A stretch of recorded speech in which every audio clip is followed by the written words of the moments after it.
이따위 헌 옷까지나 챙겨서 당장 꺼져. 너같이 집구석에서 살림이나 하는 우중충한 여자는 곧 이사가 될래 수준에 전혀 맞지 않으니까. 법원 앞에서 전 남편 박민주는 이혼합의서를 내 얼굴에 집어 던지고는 돌아서서 온몸을 명품으로 휘두른 그 여자와 팔짱을 끼고 서울 최고급인 해운 호텔로 축하 파티를 하러 떠났다. 그는 모르고 있었다. 그 호텔, 심지어 그가 밟고 있는 대리석 바닥 한 칸 한 칸까지 전부 성씨가 지씨라는 것을. 바로 내 성씨 말이다. 그리고 진짜 사냥은 지금부터 시작이다. 이야기가 시작되기 전 구독과 좋아요를 눌러주시고 지금 어디서 듣고 계시는지 댓글로 남겨주세요. 반갑게 인사드리겠습니다. 자, 그럼 이야기 시작하겠습니다. 여기에 사인해. 내 시간 낭비하게 하지 말고. 저녁 모임에 늦었단 말이야. 차가운 이혼합의서가 대리석 테이블을 미끄러져 넘어왔다. 날카로운 종이 모서리가 거칠어진 내 손끝을 스치며 미세하지만 뼛속까지 파고드는 통증을 남겼다. 고개를 들어 지난 3년을 함께 산 이 남자, 박민준을 바라보았다. 그는 흠잡을 데 없이 재단된 짙은 남색 맞춤 정장을 입고 넥타이를 빈틈없이 매고 있었다. 그 넥타이는 지난달 그의 승진을 축하하기 위해 내가 식비까지 아껴가며 졸라맨 돈으로 사준 선물이었다. 지금 그 넥타이는 잦은 술자리로 약간 부어오른 그의 목을 조르고 있었다. 마치 조롱하는 교수형 밧줄처럼. 뭘 멍하니 있어? 귀 먹었니? 시어머니의 날카로운 목소리가 녹슨 톱처럼 남은 정막을 순식간에 갈라놓았다. 시어머니는 값비싼 천연 가죽 소파에 양반다리를 하고 앉아 귤을 까고 있었다. 눈길조차 주지 않는 그 모습은 마치 내가 거실에 있는 눈에 거슬리지만 어쩔 수 없이 버티고 있는 낡은 가구라도 되는 듯했다. 어머니, 진정하세요. 얘 머리가 원래 좀 둔하잖아요. 상황 파악할 시간을 좀 줘야죠. 박민주는 짜증 섞인 눈으로 손목의 롤렉스 시계를 힐끗 보았다. 물론 그 시계 역시 내 돈으로 산 것이었지만 그는 내가 여러 알바를 뛰며 모은 피 같은 돈이라고 굳게 믿고 있었다. 나는 아무 말 없이 그저 합의서만 묵묵히 내려다보았다. 지난 3년 해온 그룹 내부에서 벌어진 피바람 부는 후계자 쟁탈전을 피하기 위해 나 이수아는 당당한 해온 그룹 회장의 친딸임에도 불구하고 곰팡내와 얄팍한 욕망이 뒤섞인 이 평범한 가정집에서 투명 인간처럼 살아왔다. 나는 이런 소박하고 평범한 일상이 어릴 적부터 재벌가의 냉혹한 암투 속에서 남겨진 내 상처를 치유해 줄 것이라 믿었었다. 하지만 현실은 내게 매서운 따귀를 날렸다. 수아야, 내가 이런 말까진 안 하려고 했는데 시어머니가 귤 껍질을 거실 탁자 위에 툭 던졌다. 방금 전 내가 무릎을 꿇고 3번이나 박박 문질러 닦아낸 유리 상판 위였다. 우리 민준이는 이제 대기업 이사 후보야? 곧 날개를 달고 날아오를 사람이라고. 너 자신을 좀 봐라. 매일 그 보풀 일어난 스웨터나 쪼가리 걸치고 나가면 우리 민준이 체면이 뭐가 되겠니? 이혼하는 게 너한테도 좋을 거다. 이 위자료나 챙겨서 시골로 내려가 농사짓는 촌부나 하나 만나 재혼하렴. 위자료라고? 나는 합의서에 적힌 숫자를 훑어보았다. 500만 원. 내 3년의 청춘, 3년 동안 소처럼 일만 한 대가가 그들 눈에는 박민준 손목에 채워진 저 시계 반값도 못 미쳤던 것이다. 아, 그리고 시어머니가 갑자기 무언가 생각난 듯 탁한 눈동자에 교활한 계산이 번뜩였다. 집에 있는 양문형 냉장고랑 민준이 서재에 있는 안마의자 말이다. 그거 다 우리 민준이가 피땀 흘려 돈 벌어 산 거니까 나갈 때 숟가락 하나라도 챙겨갈 생각 마라. 내 캐리어 구석구석 다 검사할 테니까. 그 가전제품들 분명 내가 결혼 전 모아둔 비상금으로 몰래 사서 친정 먼 친척이 보내준 혼수라고 거짓말까지 해가며 들여온 것들이었다. 가슴속에 얼음물을 잔뜩 머금은 솜사탕이 콱 박힌 것처럼 숨이 막혀왔다. 하지만 나는 울지 않았고 눈시울조차 붉어지지 않았다. 왜냐하면 내 시선은 박민준의 그 아나무인 같은 얼굴을 지나 거실 구석에서 빨간불을 깜빡이고 있는 공기청정기에 꽂혀 있었기 때문이다. 그곳에는 내가 몰래 설치해둔 초소형 카메라가 숨겨져 있었다. 좋아. 나는 탁자 위에 놓인 싸구려 볼펜을 집어들었다. 목소리는 쉬어 있었지만 기이할 정도로 차분했다. 도장 찍을게. 펜 끝이 종이에 닿는 순간 내 심장 뛰는 소리가 들렸다. 그것은 가슴이 무너져 내리는 소리가 아니었다. 사냥꾼이 총에 놀이쇠를 당길 때 나는 경쾌하고 서늘한 금속의 마찰음이었다. 사인을 마친 그 순간 박민주는 내가 혹시라도 마음을 바꿀세라 쏜살같이 합의서를 낚아채 서류 가방에 쑤셔 넣었다. 주제 파악은 할 줄 아는군 후 그는 옷깃을 정리하며 짐을 덜어낸 듯한 홀가분한 표정을 지었다. 심지어 적선을 베푸는 듯한 동정심마저 배어 있었다. 수아야, 내가 독하다고 원망하지 마. 우리는 이제 완전히 다른 세계 사람이야. 지연이 그러니까 내 약혼녀 말인데 그녀는 중견식품기업 영예야. 그런 우아하고 고귀한 여자만이 내 앞길을 보필할 수 있어? 반면에 너는?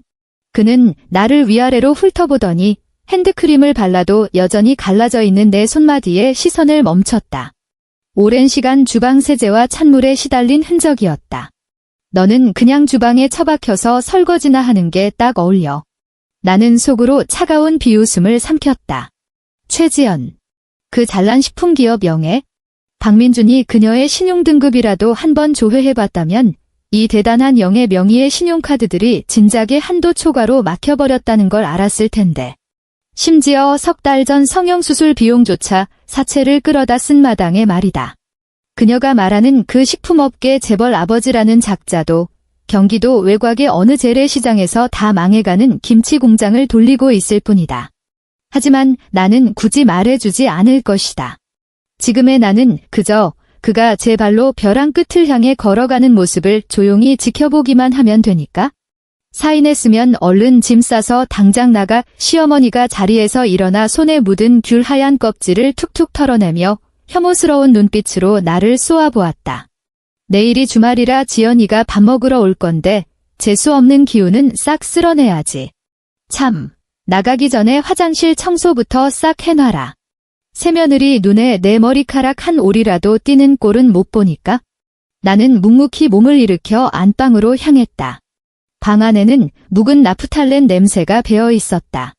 이 18평 남짓한 낡은 전셋집. 지난 3년간 나는 이 비좁은 공간에서 멈추지 않는 팽이처럼 맴돌기만 했다. 옷장을 열자 속이 텅 비어 있었다.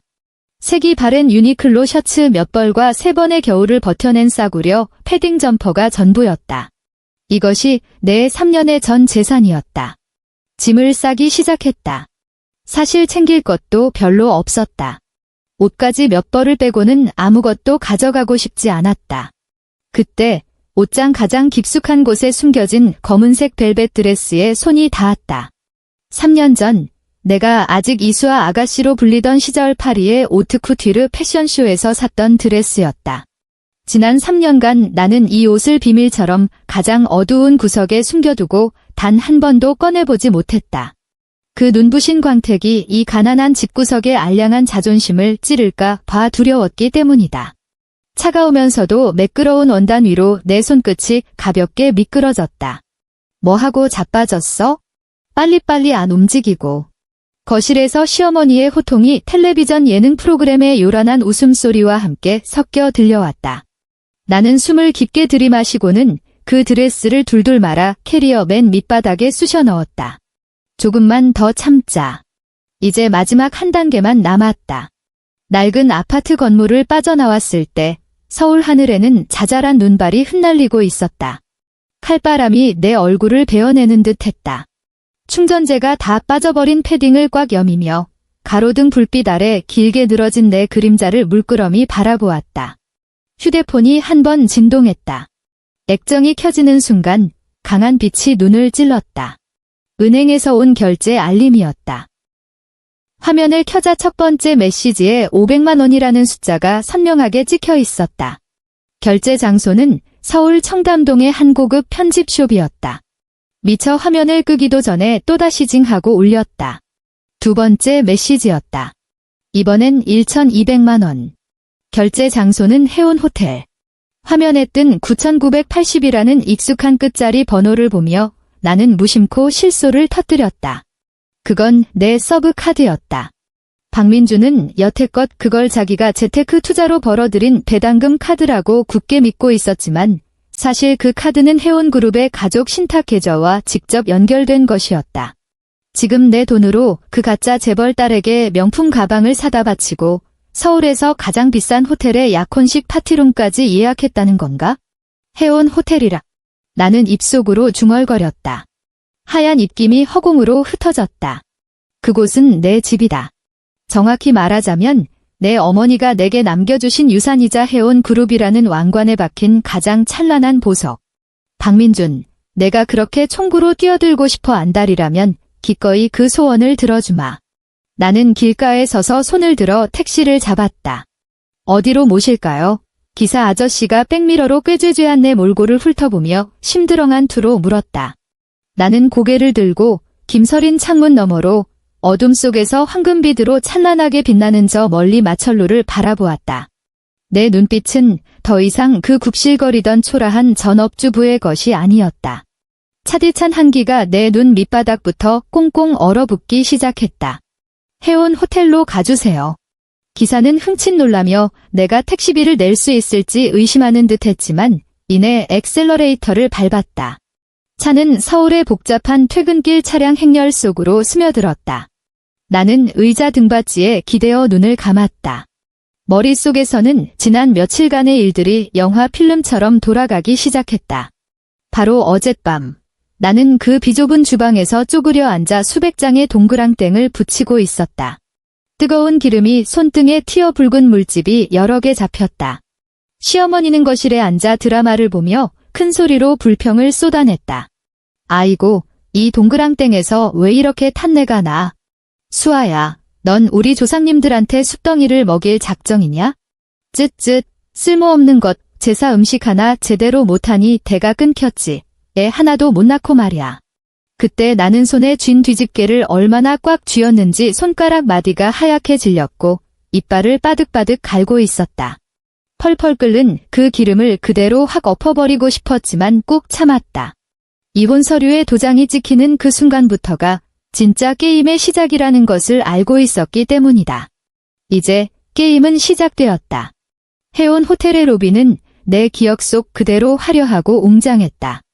20m 높이의 천장에서 길게 늘어선 거대한 크리스탈 샹들리에가 눈이 멀 것 같은 빛을 굴절시켜 흩뿌렸다. 공기 중에는 값비싼 화이트 티 고급 방향제 향기가 감돌았다. 그것은 해온 호텔만의 시그니처 향이자 내가 어릴 적부터 맡고 자란 냄새였다. 하지만 내가 그날가 빠진 캐리어를 질끄러미 끌고 회전문 안으로 들어서자 제복을 입은 도어맨이 대번 미간을 찌푸렸다. 그는 빠른 걸음으로 다가오더니 흰 장갑을 낀 손으로 들어오라는 안내 제스처 대신 곧바로 내 앞을 턱 가로막았다. 손님, 그의 말투는 직업적인 예의를 갖추고 있었지만 눈빛에 담긴 노골적인 경멸만큼은 숨기지 못했다. 여기는 해온 호텔입니다. 예약된 고객님이나 투숙객만 입장하실 수 있습니다. 배달 물품은 뒷문으로 돌아가 주십시오. 그는 나를 음식 배달 온 아줌마나 폐지 줍는 노숙자쯤으로 취급한 것이다. 그럴 만도 했다. 유리문에 비친 헝클어진 머리, 싸구려 패딩 점퍼, 그리고 밑창이 다 닳아버린 운동화를 구겨 신은 여자의 모습은 내 눈에도 낯설 정도였으니까. 바로 그때 호텔 입구에서 날카로운 브레이크 마찰음이 울려 퍼졌다. 검은색 벤츠 S클래스 세단이 레드카펫 앞에 멈춰 섰다. 차 문이 열리고 박민준이 의기양양하게 내렸다. 그는 아까보다 훨씬 화려한 연회용 턱시도로 갈아입었고 머리에는 포마드를 잔뜩 발라 번지르르하게 빗어 넘긴 상태였다. 그의 팔짱을 끼고 있는 여자는 다름 아닌 그 식품 재벌령의 최지연이었다.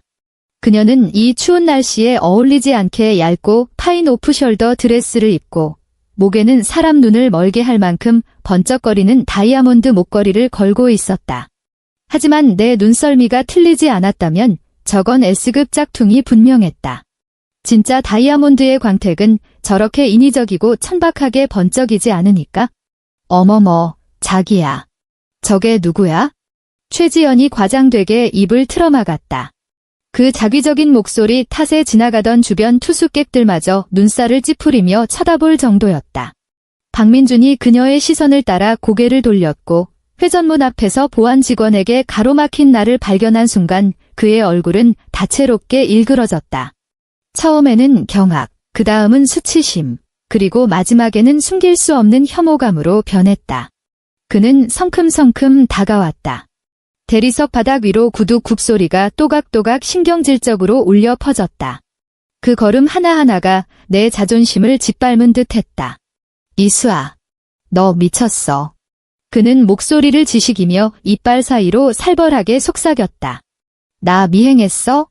내가 여기 있는 건 어떻게 안 거야? 경고하는데 오늘 내 인생에서 제일 중요한 날이야. 여기서 깽판 치면 내가 이 세상에 태어난 걸 후회하게 만들어주겠어. 주변의 시선이 순식간에 모여들었다. 화려하게 차려입은 상류층 인사들은 이 소동을 호기심 어린 눈으로 구경하거나 불쾌하다는 듯 쳐다보았다. 선생님, 이 여자분과 아는 사이십니까? 도엄에는 박민준의 기세를 보더니 금세 굽신거리는 태도로 돌변했다. 선생님을 귀찮게 하려는 거라면 즉시 쫓아내겠습니다.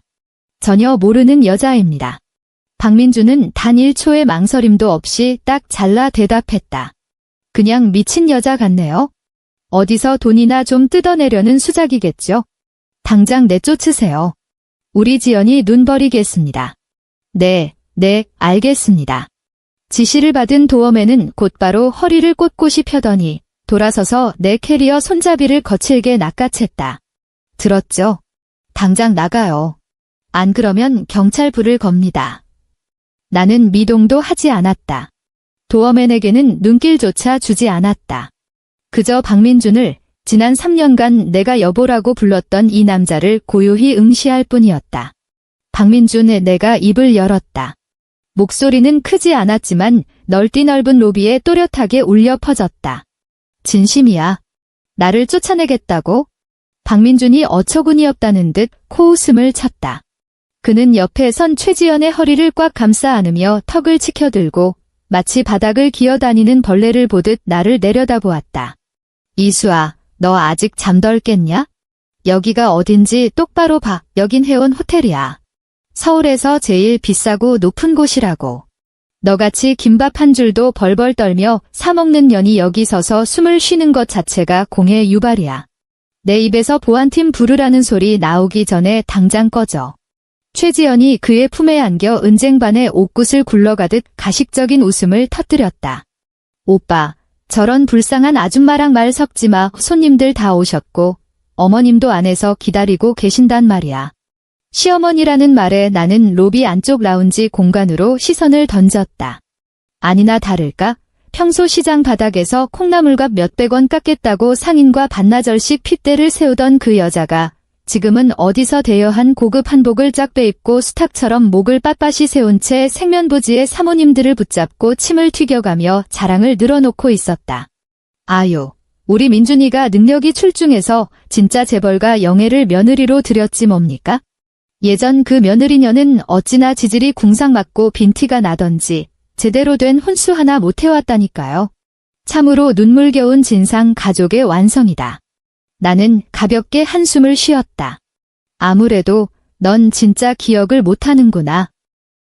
나는 패딩 점퍼 안주머니로 천천히 손을 밀어 넣었다.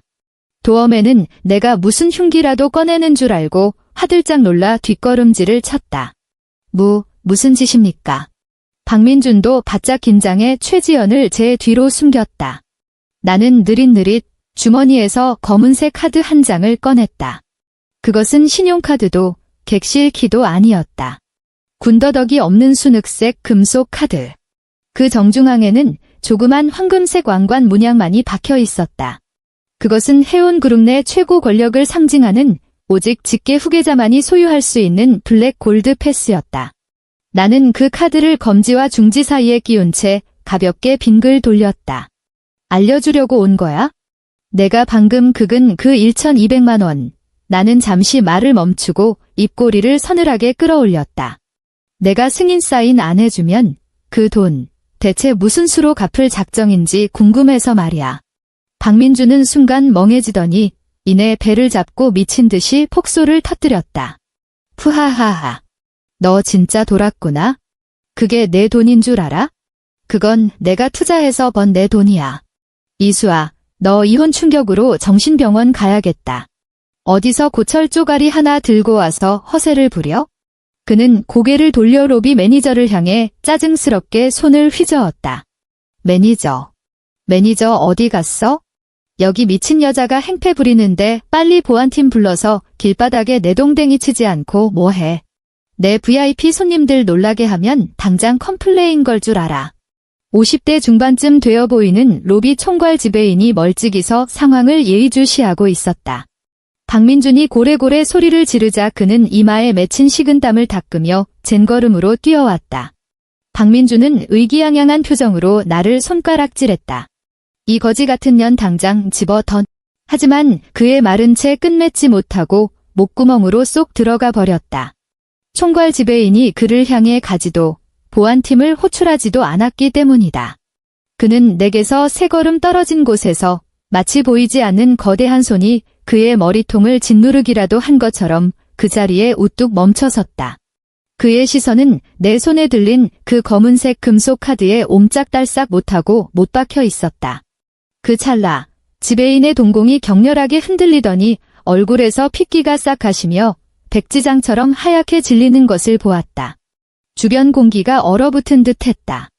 로비에 흐르던 피아노 선율은 여전했지만 우리가 서 있는 이 작은 구역만큼은 소름 끼칠 정도로 적막했다.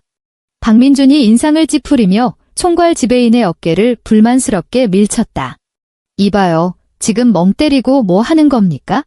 저 여자 당장 입 닥치십시오. 지배인이 갑자기 천둥 같은 호통을 내질렀다. 그 서슬퍼런 기세의 박민준은 깜짝 놀라 몸을 부르르 떨었다. 이윽고 모든 사람의 경악 어린 시선이 쏟아지는 가운데 평소 VVIP 고객 앞에서도 기품을 잃지 않던 그 콧대 높은 총괄 지배인이 두 다리를 모으고는 다 낡아빠진 패딩을 입고 모두의 비웃음을 사던 한 여자에게 깊숙이 거의 허리가 꺾일 정도로 90도 폴더 인사를 하는 것이 아닌가?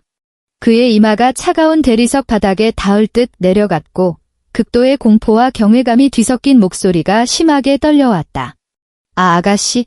아가씨께서 행차하신 줄도 모르고 미처 영접하지 못했습니다. 부디 이 아랫 것을 벌하여 주십시오. 정막. 숨막히는 절대적인 정막. 박민준의 얼굴은 그대로 굳어버렸고 산소가 모자란 붕어처럼 입을 떡 벌리고 있었다. 그의 팔짱을 끼고 있던 최지연은 다리에 힘이 풀려 주르륵 미끄러졌고 들고 있던 짝퉁 다이아몬드 백이 툭 하고 바닥에 나뒹굴었다.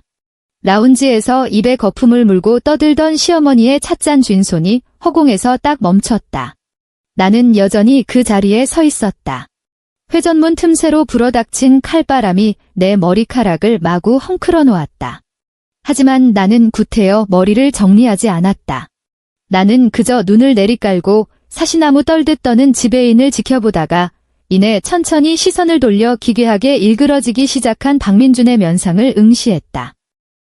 나는 손을 들어 올려 그 검은색 카드로 박민준의 딱딱하게 굳은 뺨을 가볍게 톡톡 두드렸다. 짝, 짝, 짝. 가벼운 마찰음이었지만 쥐 죽은 듯 고요한 로비에서는 뺨을 후려치는 소리처럼 뼈아프게 울렸다. 박민준에 내가 속삭였다. 연인의 귓가에 밀어라도 속삭이듯 한없이 다정하고 나긋나긋한 목소리였지만 그는 사색이 되어 발작하듯 몸을 떨었다. 내가 방금 그랬지? 너랑 이혼하면 나는 김밥 한 줄 사 먹을 돈도 없을 거라고? 나는 손짓을 멈추고 그 카드를 옆에 서 있던 도어맨의 품에 툭 던져버렸다. 그리고는 입고 있던 그 펑퍼짐한 싸구려 패딩 점퍼를 벗어 바닥에 팽개쳤다. 패딩이 바닥에 떨어지자 그 안에 입고 있던 옷이 드러났다. 그저 평범한 셔츠에 청바지 차림이었지만 내가 등허리를 꼿꼿하게 펴는 그 순간 해온 그룹집게 핏줄만이 뿜어내는 압도적인 위압감이 마침내 단 1%의 여과도 없이 쏟아져 내렸다. 나는 박민준을 쳐다보았다.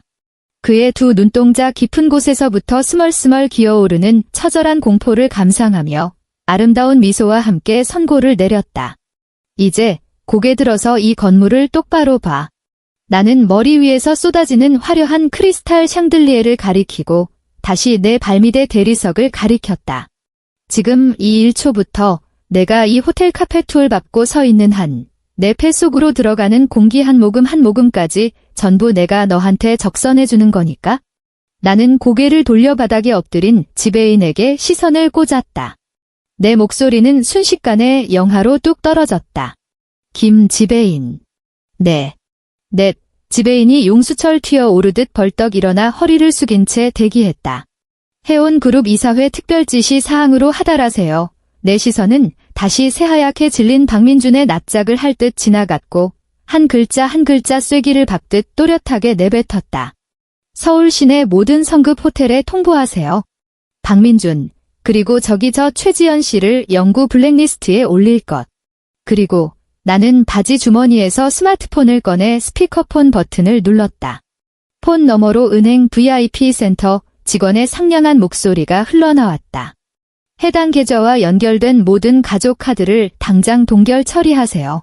사유는 거액의 사기 범죄 연루 의혹입니다.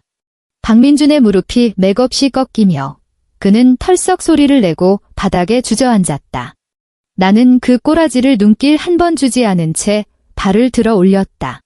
그리고 그 다해진 낡은 운동화로 자비심 따위는 한 톨도 없이 그가 빼입은 수백만 원짜리 최고급 제냐 맞춤 정장 바지를 그대로 짓밟고 지나갔다. 그 낡은 운동화 밑창은 겨울 길바닥 특유의 얼어붙은 냉기와 더러운 진흙을 잔뜩 머금은 채 박민준의 그 비싼 바짓가랑이를 무겁게 지식이며 눌렀다. 내 발밑에서 그 몸뚱이가 빳빳하게 굳어버리는 것이 생생하게 느껴졌다. 그 비싼 원단 아래로 극도의 공포에 질린 근육이 파들파들 경련을 일으키고 있었다. 나는 서둘러 발을 치우지 않았다.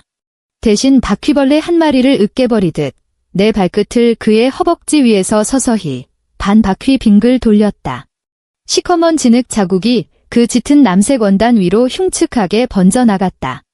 마치 보기 흉한 흉터처럼 그가 기를 쓰고 위장해온 알량한 체면을 완벽하고도 철저하게 박살내버렸다.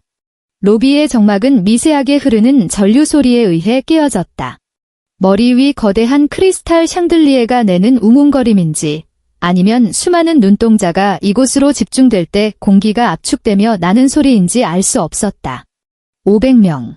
번지르르하게 차려입은 500명의 하객들은 지금 마치 일시 정지 버튼이 눌린 꼭두각시처럼 손에 샴페인을 든 채 서 있었고 얼굴의 미소는 우스꽝스러운 경악으로 얼어붙어 있었다. 그들은 원래 재벌가 자제들의 화려한 약혼식을 지켜보러 온 것이었으나 뜻밖에도 처형식을 목격하게 된 것이다. 아. 박민준은 마침내 제 목소리를 찾았다. 그것은 인간의 언어가 아니라 목구멍에 생선 가시가 걸렸을 때 나는 의미 없는 꺽꺽거림에 가까웠다. 그는 고개를 치켜들고 눈알이 튀어나올 듯 나를 뚫어지라 쳐다보았다. 마치 내가 지옥에서 기어 올라온 악귀라도 되는 것처럼. 왜? 일어설 힘도 없어. 나는 그를 오만하게 내려다보며 입가에는 여전히 소름 돋을 만큼 다정한 미소를 띤 채 말했다. 아까는 꽤나 기세등등하더니 내가 김밥 한 줄도 못 사 먹을 거라고 했지? 응. 나는 발을 거두고 불쾌하다는 듯 레드카펫 가장자리에 신발 밑창의 먼지를 닦아냈다. 김 지배인. 네. 아가씨, 줄곧 바닥에 엎드려 있던 김 지배인이 다시금 고개를 더 깊이 숙였다. 차가운 대리석에 부딪힌 이마는 붉게 달아올랐고 식은 땀은 이미 그의 몸 아래 작은 웅덩이를 이루고 있었다. 정문 닫으세요. 나는 태연하게 셔츠 소매를 정리했다. 그곳에는 단추 하나가 헐거워져 있었는데 엊그제 밤 술 냄새에 찌든 박민준의 셔츠 무더기를 손빨래하다가 떨어져 나간 것이었다. 오늘 여기 오신 500명의 귀빈들, 이왕 오셨으니 단 한 분도 가실 생각 마시라고 하세요. 이렇게 재미있는 구경거리에 관객이 빠지면 섭섭하잖아요.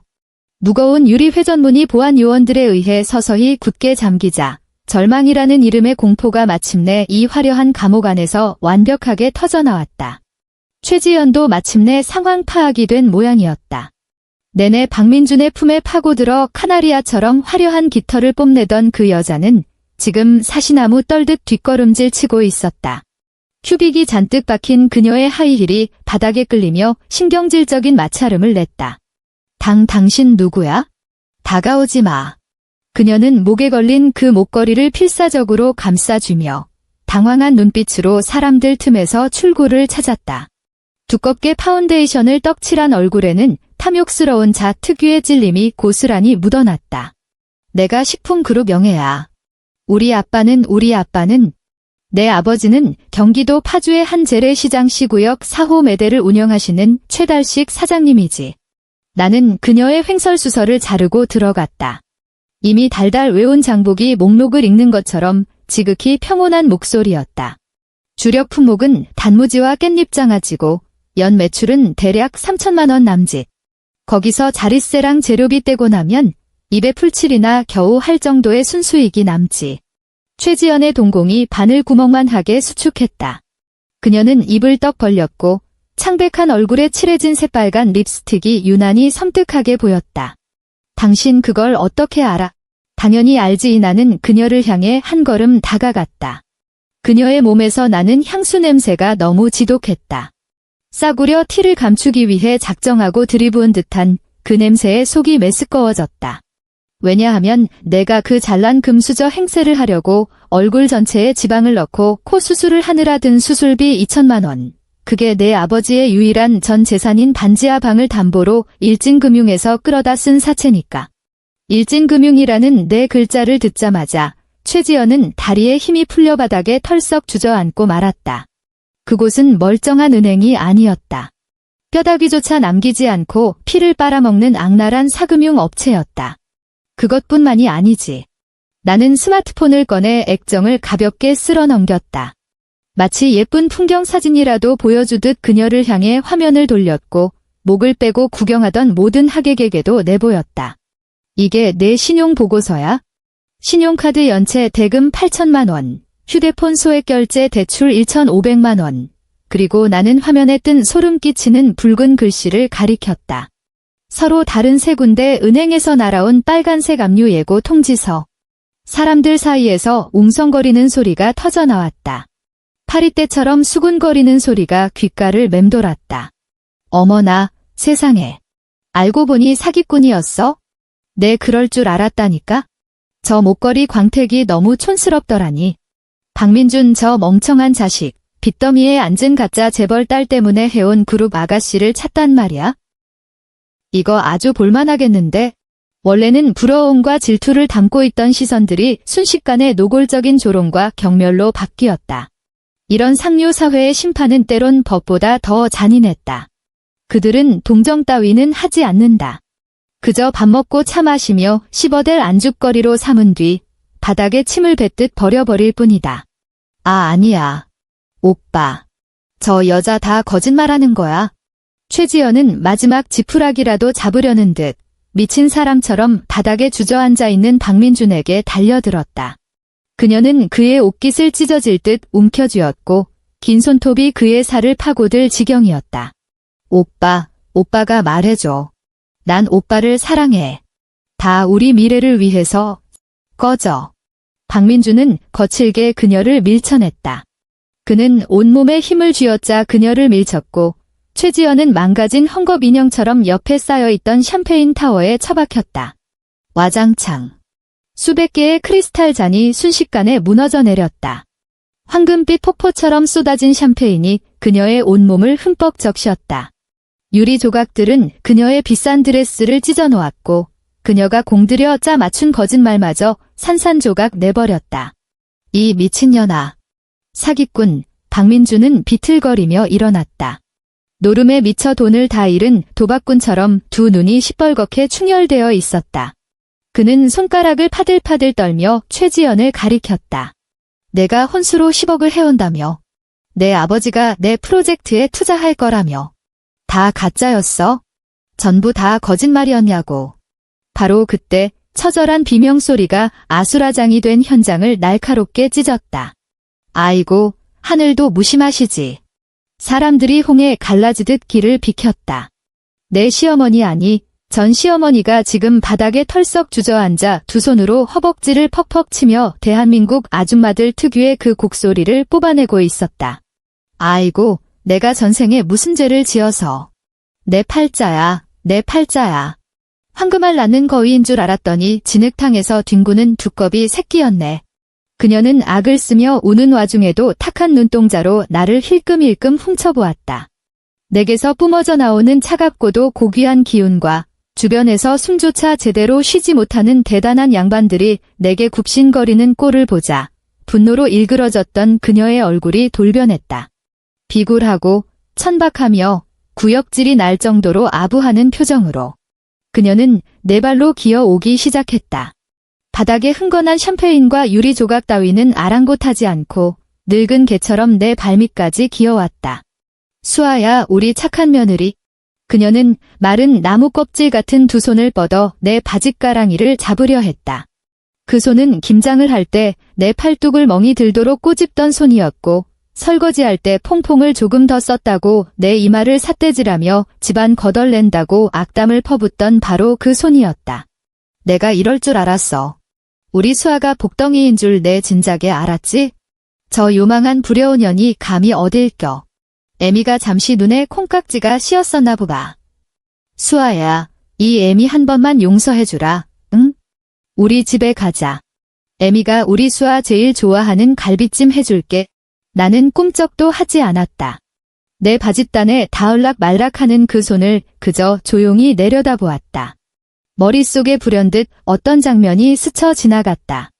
작년 추석이었다. 집에 찾아온 시누이에게 차를 빨리 내오지 않았다는 이유로 그녀는 온 가족이 보는 앞에서 내 뺨을 후려쳤다. 그 뺨을 맞고 귀에서 이명이 들렸고 입술이 터져 피가 났었다. 그때 그 손은 얼마나 매섭고 기세등등했던가. 그런데 지금 이 손은 사시나무 떨듯 떨리고 있다. 손대지 마세요. 나는 차갑게 세 글자를 내뱉었다. 목소리는 크지 않았지만 보이지 않는 방어막처럼 그녀의 허공에 뜬 손을 굳어버리게 만들었다. 김지배인. 네. 이 신발 더러워졌네요. 나는 박민준의 바지에 쓸려 더러워진 신발 콜을 가리켰고 다시 나를 만지려던 늙은 여자를 쳐다보았다. 가져다 버리세요. 그리고 해온 호텔 카페2에 이런 불결한 오물이 묻는 건 사양하겠습니다. 김지배인은 단박의 뜻을 알아차리고 곁에 있던 보안 요원들에게 눈짓을 보냈다. 덩치가 산만한 검은 양복의 보안 요원 2명이 성큼성큼 다가와 쓰레기 봉투를 집어들듯 아직도 징징대는 늙은 여자의 양팔을 꿰찼다. 이거 놔. 나 니들 이사님 시어머니다. 내가 어른이라고. 수아야. 내가 나한테 어떻게 이럴 수 있어. 너 그러다 천벌 받는다. 이 천하의 몹쓸 년. 그녀의 저주 섞인 악다구니가 넓은 로비를 쩌렁쩌렁 울렸지만 아무도 그녀를 동정하지 않았다. 보안 요원들은 일말의 자비도 없이 그녀를 질질 끌고 측문으로 향했다. 그곳은 호텔 잠통을 내다 버릴 때나 쓰는 뒷문이었다. 잠깐. 내가 갑자기 입을 열었다. 보안 요원들이 걸음을 멈췄다. 시어머니는 내가 마음을 돌린 줄 알고 순식간에 눈빛에 희망을 불태웠다. 수아야, 내가 우리 며느리 맘 약한 줄 알지? 나는 천천히 그녀 앞으로 다가가 허리를 굽히고 귓가에 얼굴을 들이밀었다. 오래된 옷장에 나프탈렌 냄새와 싸구려 동백기름이 뒤섞인 그 익숙한 악취가 콧속을 찌르며 속을 뒤집어 놓았다. 하지만 나는 구역질을 꾹 참고 오직 우리 둘만 들을 수 있는 소리로 속삭였다. 어머니, 기억나세요? 3년 전 제가 처음 시집 오던 날 저를 현관에 무릎 꿇려놓고 세우신 첫 번째 집안 규칙 말이에요. 그녀의 동공이 미친 듯이 확장되었다. 그렇게 말씀하셨죠. 이 집구석에서는 돈 없는 년은 숨 쉬는 것조차 죄악이다라고. 나는 허리를 펴며 세상에서 가장 환한 미소를 지어 보였다. 지난 3년간 웃은 것 중 가장 통쾌한 웃음이었다. 그 말씀, 이제 토씨 하나 안 틀리고 그대로 돌려드릴게요. 말을 마친 나는 귀찮은 똥파리를 쫓듯 손을 휘저었다. 내다 버려요. 쾅 하고 철문이 닫히는 소리와 함께 세상이 반쯤은 깨끗해진 기분이었다. 이제 마지막 막장 드라마 한 편만 남았다. 박민주는 그 사이 처음의 충격에서 어느 정도 정신을 수습한 모양이었다. 그는 테이블을 짚고 일어서서 헝클어진 넥타이를 가다듬었다. 안색은 여전히 백지장이었지만 눈빛 속의 그 교활함과 얄팍한 요행수는 완전히 사라지지 않았다. 그는 머리가 잘 돌아가는 인간이었다. 아니, 자기가 똑똑한 줄 아는 멍청이라고 해야 맞겠다. 그는 도박을 걸고 있었다. 내게 아직 일말의 정이 남아있을 거라는, 그리고 해온 그룹이 체면을 생각해서 끝장까지는 가지 않을 거라는 도박. 수아야, 그는 숨을 깊이 들이마시며 애절한 눈빛을 쥐어짜 내보려 했다.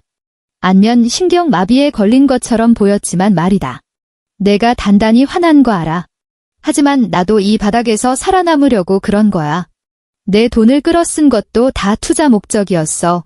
우리 앞으로 더 잘 먹고 잘 살아보려고. 투자라고. 나는 한쪽 눈썹을 치켜 올리고는 줄곧 어둠 속에 서 있던 비서에게서 두툼한 서류 봉투 하나를 건네받았다.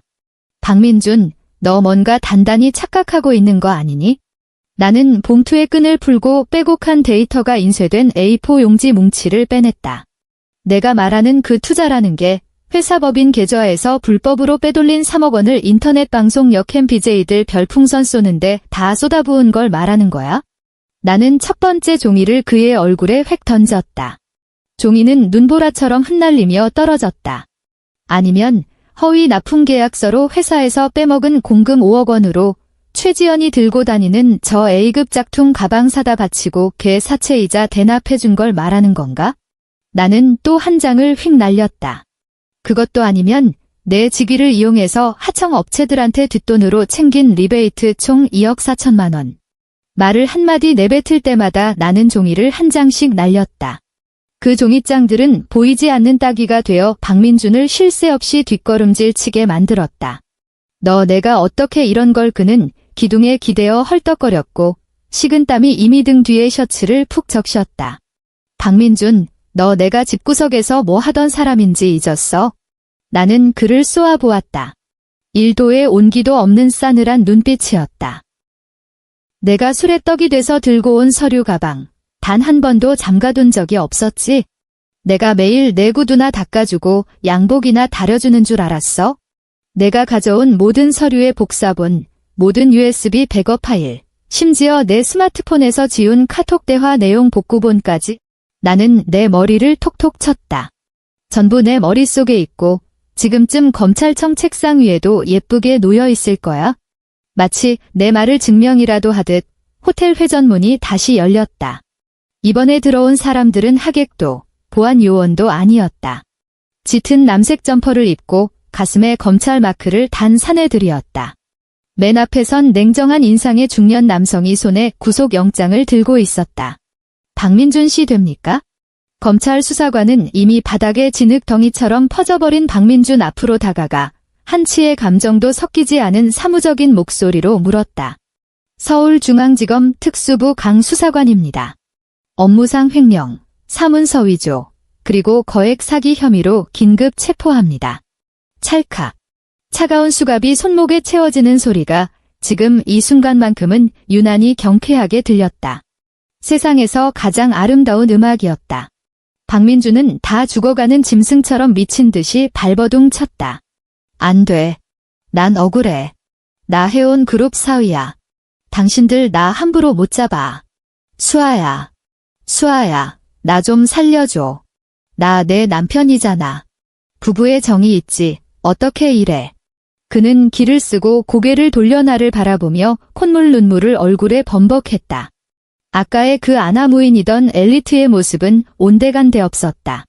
나는 그 자리에 선 채로 양손을 바지 주머니에 찔러 넣고 통유리창에 비친 이 우스꽝스러운 막장극을 구경했다. 끌고 가. 강 수사관이 손짓을 하자 수사관 2명이 곧바로 박민준의 양팔을 끼고 밖으로 끌고 나갔다. 내 곁을 스쳐 지나갈 때 박민준은 두 눈을 부라리며 마지막 발악을 내질렀다. 이수아. 너 뼈저리게 후회할 거야. 나 없이 내가 해운을 지킬 수 있을 것 같아? 집안일밖에 모르는 등신 같은 년이. 나는 피식 웃었다. 결박된 채 씩씩대는 그의 얼굴 가까이 다가가 핏발선 두 눈을 똑바로 응시했다. 박민준, 내가 지난 3년 동안 뼈저리게 배운 게 뭔지 알아? 나는 나지막이 속삭였다. 빨래를 할 때는 말이야. 제일 더러운 부분을 락스에 푹 담가둬야 해. 색이 완전히 다 빠질 때까지.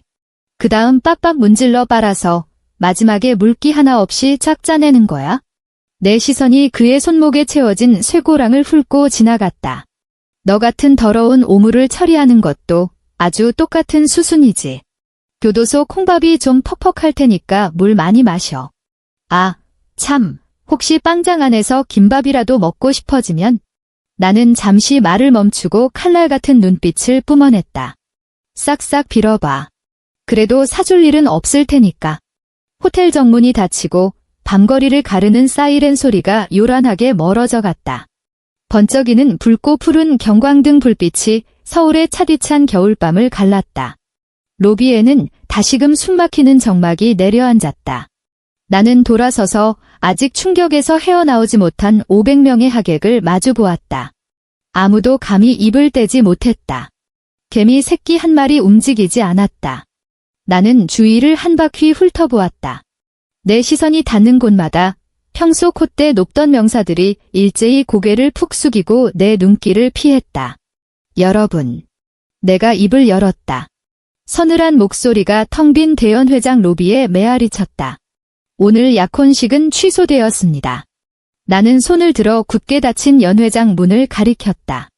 하지만 귀한 걸음 해주셨는데 해온 호텔이 예의를 차리지 않을 순 없죠. 오늘 만찬은 예정대로 진행하겠습니다. 모든 비용은 저 개인이 부담합니다. 사람들 사이에서 억눌린 헛숨을 들이켜는 소리가 들려왔다. 단, 나는 어조를 싹 바꾸었다. 그 전에 방금 찍으신 사진과 영상은 남김없이 삭제해 주시길 바랍니다. 내일 아침 어느 언론 매체나 여러분의 SNS에 오늘 밤 일에 관한 글자가 단 한 자라도 올라온다면 나는 뒷말을 아꼈다. 하지만 벌써 몇몇 사람들이 허둥지둥 스마트폰을 꺼내 지우기 시작하는 모습이 눈에 들어왔다. 이것이 바로 권력이다. 이것이 바로 진짜 해온 그룹이다. 나는 발길을 돌려 전용 엘리베이터로 향했다. 김지배인이 쏜살같이 달려와 삶은 새우처럼 허리를 굽힌 채 버튼을 눌렀다. 엘리베이터 문이 서서히 닫히며 바깥의 소란을 완벽히 차단했다. 거울처럼 반짝이는 스테인리스 벽면에 내 약간 수척해진 얼굴이 비쳤다. 3년간 박민준의 아내로 살아온 흔적이었다. 하지만 나는 안다. 지금 이 순간부터 그 굽실대며 눈치만 보던 이수아는 완전히 죽었다는 것을. 층수를 알리는 숫자가 빠르게 뛰어오르며 곧장 꼭대기 층을 향했다. 그곳이 바로 내가 있어야 할 자리다. 3개월 후. 서울의 봄은 조금 늦게 찾아왔고 창밖의 바람에는 여전히 옷깃을 여미게 하는 쌀쌀한 한기가 배어 있었다. 해온 그룹 본사 사옥, 최고층 이사장실. 나는 거대한 통유리창 앞에 서서 발밑에 분주한 도시를 굽어보았다. 한강은 회색빛 비단띠처럼 굽이치며 이 강철 빌딩 숲을 가로질렀다. 거미줄처럼 얽힌 빽빽한 찻길, 이 높이에서 내려다보면 세상의 모든 애증과 원한은 그저 한낱먼지 한 톨처럼 작고 부질없었다. 사무실 안은 히터를 빵빵하게 틀어 훈훈했지만 내 손에는 여전히 얼음이 가득 채워진 물잔이 쥐어져 있었다. 얼음이 유리잔 벽에 부딪히며 청아한 소리를 냈다. 나는 한 모금을 들이켰고 얼음장 같은 물이 목구멍을 타고 내려가며 내 머리를 소름 끼치도록 맑고 냉철하게 유지해 주었다. 이사장님. 비서가 조심스레 노크하고 들어왔다. 그의 손에는 서류 한 뭉치와 아직 뜯지 않은 편지 봉투가 들려 있었다. 서울구치소에서 온 편지입니다. 발신인은 박민준입니다. 비서는 아버지가 생전에 가장 아끼시던 거대한 블랙월넛 집무 책상 위에 조심스레 편지를 내려놓았다. 그리고 이것은 성북구 반지하 거주자에 대한 조사 보고서입니다. 나는 물잔을 내려놓고 보고서를 집어들었다. 사진 속에는 한때 그렇게도 기고만장했던 시어머니가 곰팡이 핀 폐지 더미 한가운데 멍하니 앉아 있었다. 가뜩이나 좁아터진 반지하 방은 누수로 인해 벽면 가득 시퍼런 곰팡이가 피어 있었다. 그녀는 누군가 버린 듯한 낡은 깔깔이를 껴입고 기계처럼 피자 박스를 접고 있었다. 박스 하나 접는데 10원, 그것이 현재 그녀의 유일한 수입원이었다. 보고에 따르면 박민준의 변호사 비용을 대려고 전셋집을 빼고 사채까지 끌었었다고 한다. 하지만 수임료를 꿀꺽한 변호사는 야반도주를 해버렸고 그녀에게 남은 건 평생 갚아도 못 갚을 빚더미와 햇빛 한 줌 들지 않는 이 반지하 감옥뿐이었다. 사진 속 그녀는 10년은 더 늙어 보였고 초점 잃은 멍한 눈의 입가에는 침이 말라붙어 있었다. 요즘은 매일 아침 아파트 단지 앞 쓰레기장을 뒤지며 중얼거린다고 합니다. 며느리 좋아하는 맛있는 거 갖다 바쳐서 이혼 막아야 한다고요. 비서가 낮은 목소리로 보고하며 씁쓸한 한숨을 내쉬었다. 나는 표정 하나 안 변하고 보고서를 덮었다. 뿌린 대로 거두는 법이지. 나는 보고서를 쓰레기통에 툭 던져버리고 그 편지를 집어들었다. 봉투는 아주 얇았고 글씨는 엉망진창이었으며 군데군데 얼룩까지 묻어 있었다. 나는 뜯지 않았다. 하지만 그 안에 무슨 개소리가 쓰여 있을지는 뻔했다. 구구절절한 참회, 콧물 눈물 쏙 빼는 구걸, 혹은 한때 부부였던 알량한 정을 들먹이며 내 일말의 동정심을 자극하려는 수작이겠지. 아마 이렇게 썼을 것이다.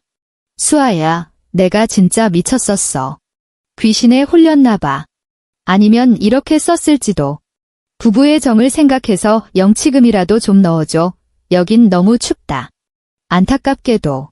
깊은 밤 그를 위해 해장국을 끓이고 그가 무심코 내뱉은 짜증 한마디에 반나절을 자책하던 그 등신 같은 여자는 이혼 서류에 도장을 찍던 그 추운 겨울밤 이미 얼어 죽었다. 나는 집무 책상 옆으로 다가가 대형 문서 파쇄기에 전원을 켰다. 기계가 굶주린 짐승처럼 웅웅거리는 굉음을 냈다.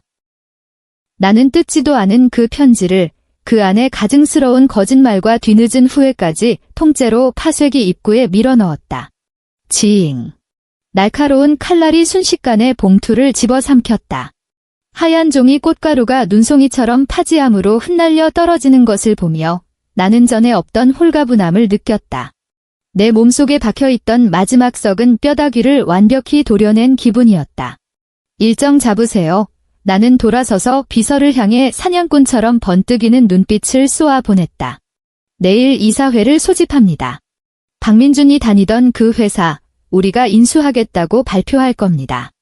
그 자식이 그렇게 좋아하던 회사니까 아예 철거해버리고 우리 직원들 공중 화장실이나 지을까 하거든요. 비서는 흠칫 놀라더니 이내 존경심을 담은 미소를 지으며 허리를 깊숙이 숙였다. 명심하겠습니다. 이사장님. 나는 다시 얼음물 잔을 들고 창가로 다가갔다. 어둠이 깔리고 남산 서울타워의 조명이 환하게 켜졌다. 유리창 위로 내 실루엣이 비쳤다. 더 이상 보풀 일어난 니트를 입고 굽실대던 전업주부 이수아는 없었다. 각 잡힌 최고급 맞춤 정장을 차려입고 결연한 눈빛을 한 진짜 여왕만이 서 있을 뿐. 나는 잔을 들어 올리고 창밖에 찬란하고도 잔혹한 야경을 향해 가볍게 부딪히는 신용을 했다. 자유를 위하여. 그리고 이 빌어먹게 아름다운 현실을 위하여. 오늘의 이야기는 여기서 마무리됩니다. 늘 행복하시길 바라며 다음 이야기에서 또 뵙겠습니다.